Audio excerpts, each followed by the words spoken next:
Por que é que existe a possibilidade de eu ter memória? Por que eu me lembro do que não queria? Será que a memória é para mim uma bênção ou uma condenação? Aqueles atos que eu tenho na vida, eles são decisão ou eu fui empurrado? Você sabe que filosofia é uma coisa para as pessoas elas se encantarem. Não é para elas temerem, é que nem matemática. Por exemplo, qual é a mais humana da ciência? É a matemática. Ela é pura criação humana. Nada que ela lida, nada existe. Você nunca viu um triângulo isósceles andando por aí, uma derivada ou uma matriz tomando um suco. Nada do que a matemática lida tem realidade material. É pura invenção, é poesia pura. Pois bem, alguns professores e professoras conseguiram transformar a matemática no martírio. Como algumas pessoas transformam filosofia no martírio. Não pode ser. A filosofia ela tem que ter profundidade, ela tem que ser analítica, sistemática, metódica, mas ela não pode ser enfadonha. Tudo aquilo que é enfadonho, quando a gente traz, por exemplo, uma conversa sobre filosofia numa tarde, em que a família está assistindo, qual é a finalidade? Que as pessoas apreciem, não que elas nos temam. Você e eu, ambos da área também de filosofia, não temos que ser temidos. Ao contrário, ninguém pode dizer assim, o Chalita ou o Cortella são homens inteligentes só porque a gente fala o que não é compreendido. A gente só será inteligente se aquilo que a gente falar puder ser entendido pelas pessoas. Se não for, Mário Quintana, um dia eu estava conversando isso contigo, e me lembro, Mário Quintana tem uma frase que me assusta, você é escritor, eu também, ele tem uma frase magnífica, ele diz, quando o leitor tem de perguntar ao autor o que ele quis dizer com isso, um dos dois é burro. E eu sempre acho que eu sou burro na hora de escrever, então eu preciso melhorar por essa condição. Mas a filosofia, ela é boa, ela nos encanta, ela ajuda a conversa. Quando você pensa um homem do século VI a.C., um pedacinho do V, que é capaz de dizer algo magnífico, como a única coisa permanente é a mudança. Não se a única coisa duas vezes isso, não se toma banho duas vezes no mesmo rio, porque quando você volta, nem você é o mesmo, nem o rio é o mesmo. Isso é de uma atualidade absolutamente marcante. Quando a gente pega a reflexão dos pré-socráticos que você mencionou, aquilo que vem com a ideia de Anaximes, Anaxágoras, que são nomes que parecem meio esotéricos para as pessoas, mas eles têm uma marca no nosso cotidiano. Quando Pitágoras, vários de nós estudamos Pitágoras na matemática antes de vê-lo na filosofia, mas Pitágoras, que você sabe muito bem, é o criador da palavra filósofo. Ele inventou a palavra filosofia. Quando ele fala de alguém que se dedica, que tem um afeto pelo conhecimento, alguém que tem um carinho, eu gosto dessa palavra, carinho, pelo saber, que entende que em latim sabor e saber tem a mesma origem semântica. Aliás, os portugueses, melhor até do que nós, dizem, para dizer que uma comida é gostosa, diz isso me sabe bem. Dizer que aquilo é apreciável. Portanto, aquilo que a filosofia é capaz de trazer, ela nem sempre é absolutamente nítida, nem para nós. Nem sempre a gente consegue lidar como se ela fosse mera iluminação. Mas ela consegue fazer aquilo que você puxava. Nós vamos às grandes questões da vida. Quem sou eu? Qual a origem do mal? Por que é que existe aquilo que existe em vez de nada existir? Por que é que existe a possibilidade de eu ter memória? Por que eu me lembro do que não queria? Será que a memória é para mim uma bênção ou uma condenação? Aqueles atos que eu tenho na vida, eles são decisão ou eu fui empurrado por alguma coisa que eu não controlo? Pedro Nava tem uma frase que para mim, Chalita, ela é inesquecível. Ele dizia, eu não tenho ódio, eu tenho a memória. Eu não tenho ódio, eu tenho a memória. Isso é perigoso. O Ivan Esquerdo, que é um grande neurofisiologista, um grande médico da Federal do Rio Grande do Sul, que é um especialista em cérebro, ele tem um belíssimo texto, que a gente não pode não ler, onde ele fala sobre o papel do esquecimento na preservação da saúde mental. Isto é, o quanto que a gente tem que ter memória de algumas coisas, mas não pode ter de todas elas o tempo todo. Porque, do contrário, a memória ela pode carregar coisas que são boas, e a essas boas que a memória traz para agora, eu chamo de saudade. E ela pode carregar coisas que não são boas, que são aquelas que são a culpa.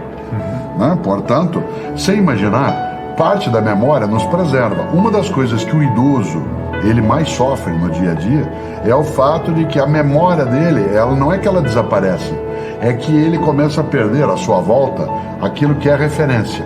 Isto é, o lugar que ele andava não tem mais. Quanto mais a pessoa vive, mais ela fica isolada, porque se ela tiver muito tempo de existência, outras pessoas falecem e ela se sente abandonada num outro tempo, como se ela tivesse encapsulada. Nesta hora, a memória salva.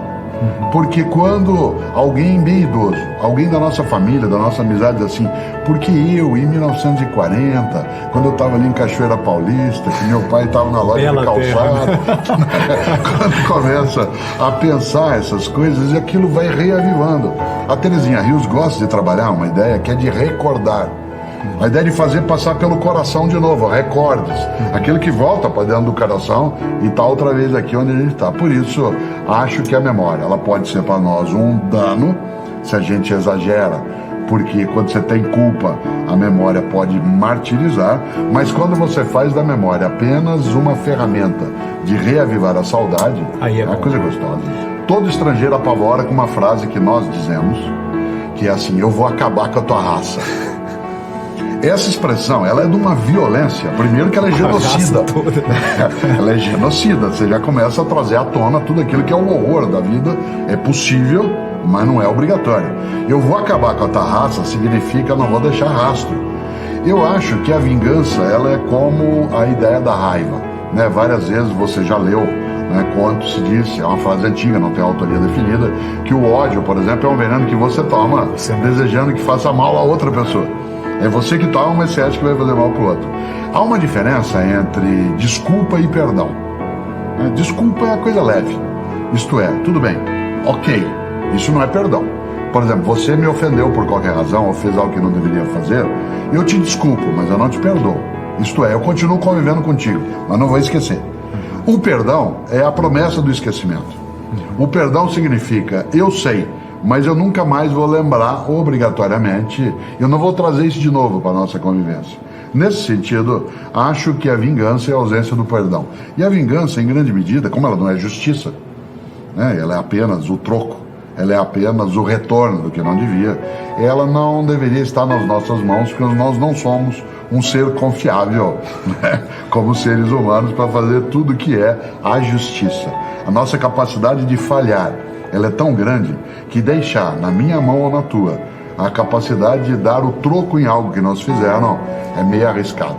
É melhor que a gente crie instituições, né, como é o caso do judiciário, em que a gente organiza as regras em que será feita a justiça sem que ela seja vingança.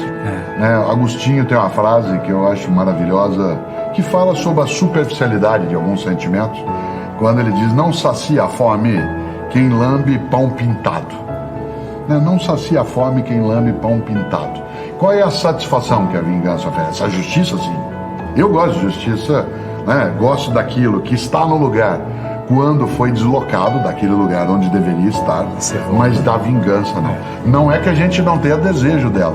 Seria absolutamente farisaico, né, da minha parte dizer que eu não tenho desejo de vingança. Em vários momentos eu tenho.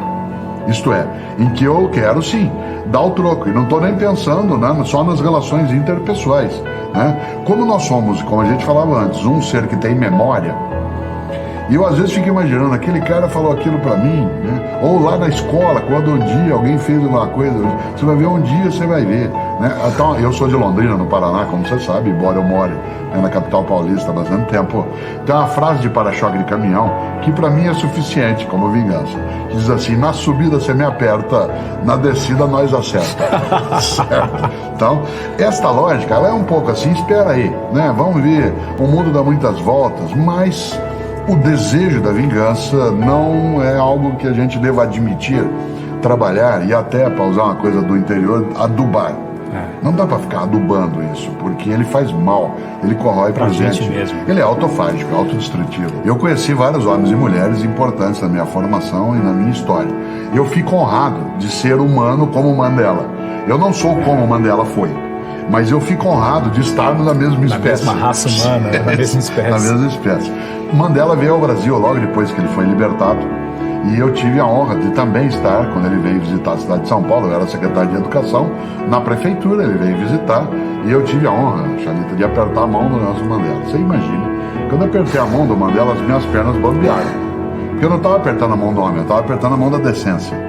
Não é toda hora que a gente aperta a mão da decência. Você se lembra, ao mencioná-lo, que ele, quando tomou posse como presidente, né, da África do Sul, no primeiro governo, logo depois do Apartheid, que ele fez o famoso jantar, né, em que as pessoas recebem aqueles que vão honrá-lo por ser o presidente. Você se lembra que ele convidou para sentar ao lado dele Os Dois Carcereiros. Exatamente. É impressionante. É impressionante. Aliás, é mais do que isso, é irritante. É irritante. Como é que ele é capaz de fazer uma coisa dessa? Ele me humilha a fazer isso, porque eu gostaria de ser capaz dessa grandeza. Exatamente. Eu sou bem menor que ele, não que isso seja, né, um alto desprezo, mas é verdade. Um homem que passa 27 anos preso, 18 numa solitária, de 1,60 m. Mandela tinha 1,90 m de altura. Em 18 anos ele ficou recluso numa pequena jaula, onde ele só saía para ser interrogado e torturado. Advogado, né? Um homem que tinha toda uma trajetória possível, líder na comunidade dele. E ele, para o jantar de posse, em vez de convidar as grandes autoridades, ele chama para sentar um de cada lado os carcereiros. E ainda ao ser perguntado, diz: é porque eu queria que eles me vissem como um humano. Quer dizer, isso é de uma grandeza. O que faria você ou eu? Claro, se a gente passa 27 anos sendo torturado, preso, vitimado, ofendido, né, agredido, e aí você tem em mãos o poder de ser presidente da República. De retribuir tudo, de vingar, de dar o troco. Dar o troco. O que ele faz? Ele humaniza a ideia e não se rebaixa. É de uma grandeza imensa. Eu acho que a gente tem poucos homens e mulheres na história que foram capazes de fazer isso com tamanha densidade. Claro, Jesus de Nazaré o fez, né, mas é outra dimensão. Né? Mas a gente encontra isso em Sócrates, né, que vai sim para o fim, para a morte, com a cabeça erguida. Não quer fugir. Não quer, não sai. A gente encontra isso, né, naquilo que fez um dia Siddhartha Gautama, no modo de vida que escolheu. Né, encontramos isso. Francisco de Assis. Encontramos isso com Martinho Lutero, naquilo que conseguiu enfrentar.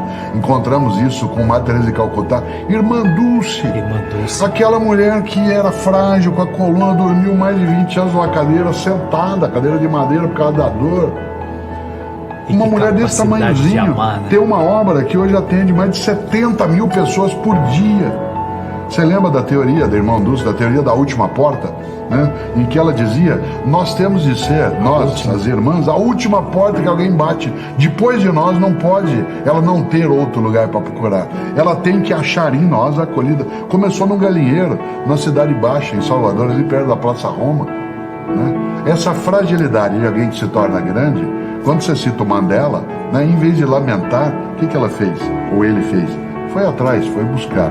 Alguns filósofos conseguiram trabalhar bem essa ideia. Você lembrou Aristóteles, né? A gente tem essa conversa com Kant também, vai lidar com a ideia de uma paz perpétua, né? Em que a gente tem a abolição do sentimento de vingança, né? Mesmo aquilo que é discutido por Hegel, né? Quando ele diz que quem exagera o argumento prejudica a causa, né? Vai trazendo coisas para o nosso cotidiano. Olha, eu gosto de fazê-lo.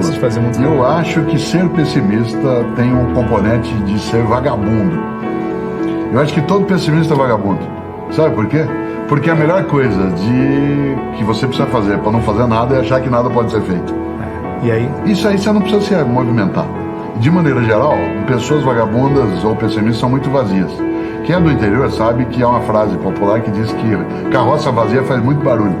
Se você imaginar, a ideia de um mundo melhor, ela exige um otimismo crítico. A capacidade de não se deixar derrotar por uma postura que é aquela de imaginar que, tal como as coisas são, esse é o único modo delas serem. Claro que existe a militância no mundo pior. Alguns dos nossos colegas, alguns inclusive na área de filosofia, gostam de falar contra o mundo melhor. Tudo bem, é uma das maneiras de ser, inclusive faz sucesso em alguns círculos. É uma coisa gostosa, eu não deixo de lê-los.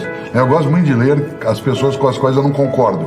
Né? Gosto de ler, claro, aqueles com quem eu concordo, mas eu gosto de ler quem não concordo, porque eu talvez encontre ali reforço para algumas ideias que tenho, ou para demolir. Eu posso estar pensando de maneira equivocada. Mas, é isso, claro, uma das coisas que eu gosto é de enfrentar quem diz que não é possível um mundo melhor. E é enfrentar mesmo, isto é, não bater, não agredir, mas dizer por quê. Onde você está repousando? Você acha que só porque você tem dificuldade que você vai desistir? Os romanos davam uma palavra, eu gosto, mas que é terrível, que é pusilânime. O que é uma pessoa pusilânime? Aquela que é covarde. E quem é uma pessoa covarde?